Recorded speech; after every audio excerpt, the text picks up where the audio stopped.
of the basic requirements of any speech at Toastmasters, that it has a beginning, a middle, and an end,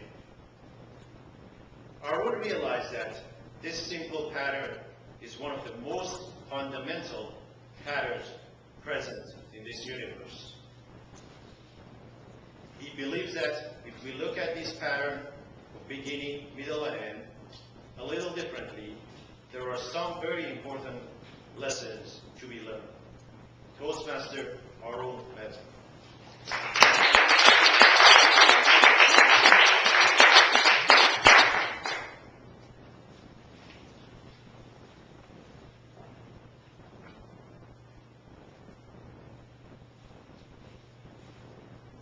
In the beginning, did you ever realize how many stories start with that phrase? Fellow Toastmasters and future fellow Toastmasters.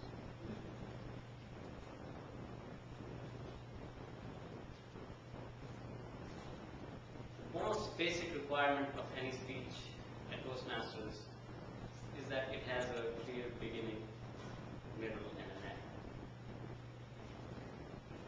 When I thought about it, I realized that this pattern is repeated in almost every story that has ever been told.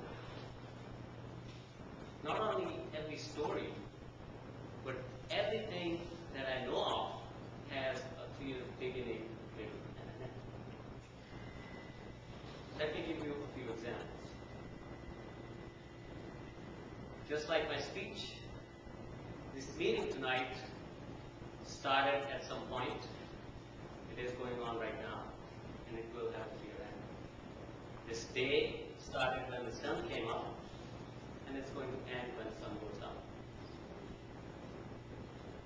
Just like this day, even my life began at my birth, is continuing now, and it will end when I die. And that is true for all life on this planet. This is true for all things which we think are unchanging and static. For example, the sun in the sky.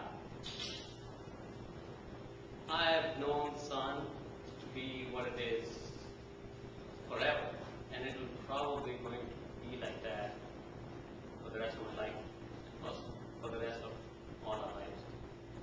However, the astronomers tell us that even the sun was born billions of years ago in this giant cloud of dust floating in the sky.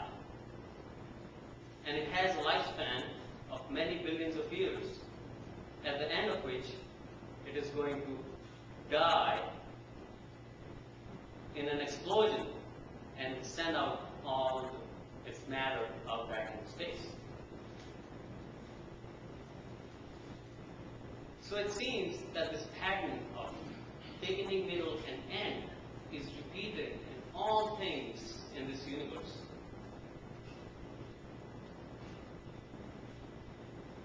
However, I believe, as we normally perceive this pattern to be the beginning, middle, and end as a linear progression, it can be seen as a circle. A circle is a visual representation of infinity, a continuum without a beginning, middle, or an end. And I believe that everything in this universe also reflects this circular pattern. Let me go back to my example of the sun. After the sun dies, they say, it expels all its matter back into space. And after many billions of years, all this matter slowly starts to come together and condenses back into this molecular cloud and forms yet another star nursery, cradling yet another newborn sun. Just like the sun, my life and all life that I know of seems to go on forever through our DNA, even though our bodies die at some point in time. In a few moments, when I end this speech here,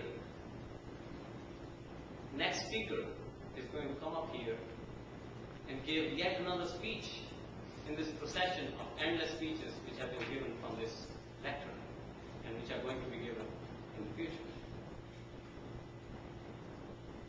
So it seems that this pattern, this circular pattern of birth, life, death, and another birth is also present everywhere in this universe.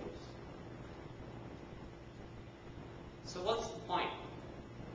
These things are pretty obvious and known to us intuitively.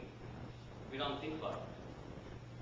I believe if we look at life and all things through this circular pattern as a circle of life, there are some important lessons which we can learn. In the darkest of our days, when we are confronted with loss or death, we must remember that behind the mask of death lies a new birth. That every moment that brings an end to something is also the beginning of something new.